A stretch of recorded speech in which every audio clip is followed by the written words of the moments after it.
Hi guys. So we're winding down our series on abuse. So we're talking right now about how to end the cycle of abuse, right? So confiding in somebody can be helpful, identifying those toxic traits and behaviors that you really don't want to have in a relationship. Seeking professional guidance, therapy. Not saying that you won't be able to gather the resources and gather your emotional strength and leave if you need to without therapy, right? Like people do it all the time.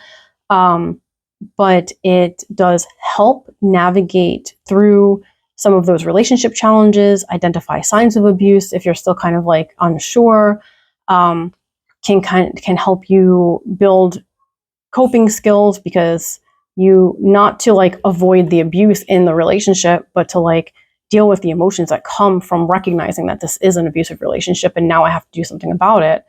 And then also like mental health professionals can help you find a way to safely leave, providing resources and safety planning with you. So then the next one is, again, working hand in hand with a therapist is rebuilding your confidence. You have every right to be in a safe and respectful relationship.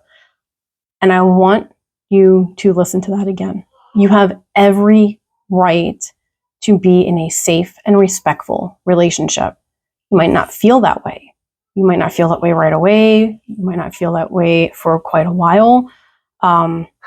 You might feel like you won't ever be able to find anybody better than them, because I'm sure that they've told you that a million times. But there's ways to get that back.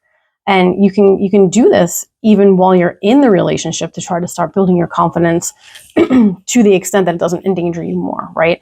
So thinking back to some of the things that brought you some joy and confidence in the past, connecting back with loved ones that you haven't seen in a while. Again, going back to that social isolation issue, investing in some sort of education, take a class, do something, not even that's going to make you money, but something that you might enjoy learning. It helps you feel empowered and lets you claim something for yourself. Like going to that class can be very liberating. And then also like trying to do some relaxation techniques and stuff to just kind of like bring yourself out of that like constant stage of like anxiety, right?